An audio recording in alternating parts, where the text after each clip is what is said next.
ole phone chu hei R15 V2 ah hei tiang hi lak thak dan ka ron soi do na bar en hi chuanin tiang hi kan vuah ve le thung do ni ta thiam lo tam tak khai no om mai theya chuan pakhat chu ka vuah to le lamai ngan ti le chin do na mi hi lo en ula uluk deuh khan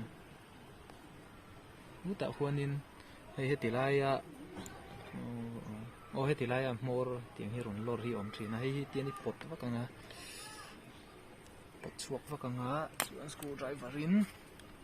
helai a mor ron lor hi hmu paringa ta huan karanga screwdriver kha ate toy deuh hle kha hum nge ka ol sama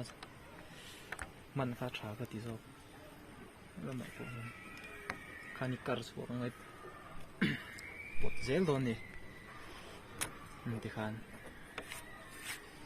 chuan hemi hi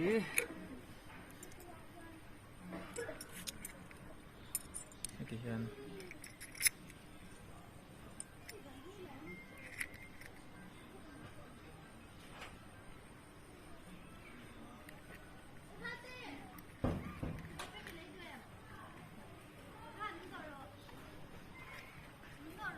Cô ba cái ngái đâu